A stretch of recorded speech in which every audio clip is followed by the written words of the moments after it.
Two cousins left home to buy firewood. Minutes later, they were dead, and the police officers who rushed towards the gunfire would also lose their lives. This is the story of Jaden Magaman, Rolene Lissing, Constable Thapelo Tlomatsana, and Constable Siphiwe Sibeko. Let's get into it. It was Friday, the 7th of August, 2026 in Reiger Park, Boksburg. For 27-year-old Jaden, it had been a week that was supposed to be about celebrating. She had turned 27 just 2 days earlier, and that Friday evening, she was at her grandmother's home with her cousin, 36-year-old Rolene Lissing. According to a family representative, the family was expecting the birthday celebrations to continue that evening. But before that could happen, Jaden and Rolene decided to make a quick trip to a nearby spaza shop to buy firewood to make a braai. They hopped into a red Polo belonging to one of them and left their grandmother's home. But before long, within about 5 minutes, the worst happened. But before we get into the details of what happened, it is important to explain heightened police presence in the area at the time. The day before that, on Thursday the 6th of August, a 24-year-old man allegedly linked to gangsterism had been killed in the area. Following that incident, the anti-gang unit had been activated in Reiger Park. So what normally happens in areas rife with gangsterism is that one gang member is killed and his gang members are going to retaliate by killing innocent people in the area. Therefore, this is why the anti-gang unit was activated to be vigilant around the area. Among the officers deployed were Constable Thapelo Tlomatsana, who was 29 at the time, and Constable Siphiwe Sibeko, who was 28. The two officers were on patrol in the area that Friday evening. And this is where the story takes a devastating turn. Jaden and Rolene were traveling in the red Polo when they came under attack. According to reports, the two women got to the shop. One of them got out and bought firewood, got back in the car, and as soon as she sat down, the gunmen opened fire, killing the women instantly. Police believe that this was a targeted hit, that if it wasn't targeted, the shooters may have waited for the women to drive and shoot at them as they drove off. But the fact that it was at close range, it appears to police that this was a targeted hit. It was an assassination rather than simply being at the wrong place at the wrong time. But almost immediately, questions were raised about the circumstances surrounding the attack. Their families also believe that the two women were deliberately targeted. Another thing that made it really difficult for those around them to believe that this had been maybe a robbery gone wrong is that nothing was taken from the women. They still had their belongings with them. So another question now is, if this was a deliberate attack, then why Jaden and Rolene?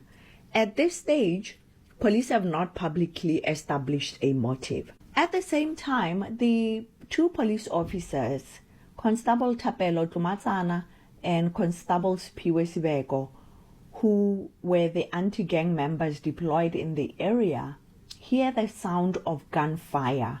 And like any trained and responsible police officers, instead of running away, they unfortunately have to move towards the sound of gunfire. They were not arriving in the area because they were involved in an earlier shootout with gang members. In some earlier news report, especially on the first day that the story broke out, some reports were suggesting that police were involved in a shootout with gang members and Rolene and Jaden were caught in the crossfire. That has since been disputed by police. What occurred was that the two police officers had gunfire and wanted to respond. They were responding when they were ambushed by alleged gang members in the area. They were shot and killed. The vehicle they were traveling in moved for a short distance before it crashed into a wall, and both officers died as a result of the gunshots. Just like that, what began with a shooting of two women trying to celebrate one of them's birthday, it soon became a tragedy where two more victims, police officers in uniform, were now also murdered. Not only that, but after the police officers were killed by these alleged gang members in the area, their firearms were taken. The two officers had been carrying their service pistols, including R5 rifles, and these were taken from the scene immediately. And of course, more police officers now arrived to attend to that scene. And as they are trying to establish who has killed these four people, they were at the same time trying to find the two rifles that had been stolen and would likely be used in more violence. And almost immediately, a major multidisciplinary operation was launched. This included the Hawks, Crime Intelligence, the Provincial Tracking Team, the Tactical Response Team, as well as the Anti-Gang Unit, all involved to try and solve this crime as quickly as possible, with the understanding that there are very dangerous criminals out there, potentially gang members, who have in their possession police rifles that they were surely going to use to commit more crimes. So investigators began following leads and tracing people who they believed would know what happened. And over the next couple of days, they began to make progress. 4 days after the shootings, police recovered the two rifles. They were found at Dugatole Informal Settlement in Germiston. And for investigators, this was a major breakthrough. The weapons had been found, although the weapons alone could not solve the crime because they had found the rifles but not the killers of the police officers and Jaden and Rolene. So although the recovery was significant, it did not mean the case was solved. It was far from it. And the day after the recovery of the rifles, a known gang member in the area was taken in for questioning. And this is when Acting Police Minister Feroz Kachalia said the individual was believed to be a gang leader in the area. And outside of that, there was no significant detail that had been provided, except that the person was already out on bail while facing some other serious charges, including 2 charges of murder, 2 of attempted murder, as well as possession of an unlicensed firearm, which also makes you think, if this person is on bail for 2 murders, an attempted murder and the possession of unlicensed firearm, why have someone on bail when they've committed allegedly such heinous crimes? If you care about this type of storytelling, telling stories of victims who are not here to tell their own stories in a platform that is respectful and dignified, at the same time being very detailed with the reporting, please like this video. That ensures that it reaches more people and helps the channel grow. Also, if you're not yet a subscriber, please consider subscribing to the channel. I would really appreciate it.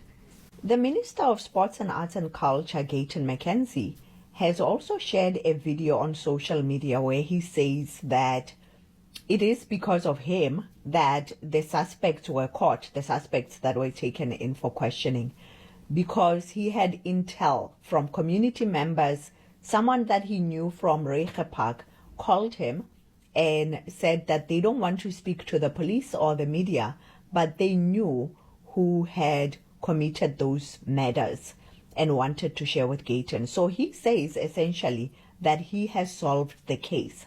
And here's the video of the Minister of Sports and Arts and Culture sharing what he says happened in that case and his involvement. I want to tell you about Reiche Park. I'm giving you the facts here. 2 young girls were shot dead in Regenpark. When they shot them, the anti-gang unit came. And they then shot the 2 policemen also dead. So 4 people lost their lives. 4 people lost their lives. Then Leader Dino called me to tell me what has happened. I was in shock. I went on the news, and then I got a message from, I think it was the councillor, and people start telling me what happened. Then one of my best friends calls me. He calls me. This is during the night. So I'm like, this guy can't call me this time. He says, G, he calls me G-Star. He says, G-Star, there's people that knows what has happened. Know what has happened. They don't want to talk to the police. They want to talk to the police. They want to talk to you as Mackenzie.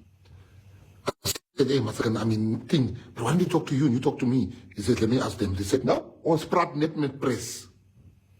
We don't want to talk to nobody else than Gaten Mackenzie. So I said to them, talk to him. I'm on the line with him. They then told me who the killers are. They then told me who were the people. They then told him, which he told me like on this calls the whole time. They said, this is what happened. They told me exactly what happened. They say, press ons vertrou for you, like you will never bring our names out. I said, you know what? I called the Minister of Police. He didn't answer my call. I called the person in charge of Gauteng, Panyaza Lesufi. He answered my call. He was on the scene, at the scene. I said, Panyaza, what's happening, my brother? He told me, I said, listen, I've got some information. I'm not there, but I trust you, Panyaza, to handle this thing. So I told Panyaza. Panyaza then says, let's talk to the provincial commissioner. He puts the provincial commissioner on the call with us. So me, the provincial commissioner, and Panyaza are talking. I'm giving him the information. No, ek is mos 'n ander een man, like extra school. There's certain things that I can't explain to you in words that the number has taught us. I can't even put it in words. But something tells me, the provincial commissioner, is hy hier by my nie man? Hy vat nie aan die sê. He says to me, no, we are on, ons is op die spoor. Dankie, minister. We are on the track of those 3 people. As we say, hy bite nie in the prison language. So I'm looking at him like, I can feel. I'm like, man. After I dropped that call, I'm like, wait. I sent Panyaza a message. I said, Panyaza, I know you're chasing 1, 2, 3. And one of the people you're chasing is dead already. On WhatsApp. I said, Panyaza, you guys are chasing the wrong people. Here are the murderers. Here's the people. And I send them, and there's people are giving me now, there's more people giving me information. And I send that information through to the cops. The people that was helping the cops to get the people was the killer himself. He was lying to the cops. This afternoon, Panyaza called me, and I must tell you, I've got great respect for that man. He called me, says, I just want to say thank you. It was the guy that you said it is. Now, it's not me. It's the community in Regenpark. It was the one that was working with the cops to go and get to point out his enemies as the killers, but he was the killer.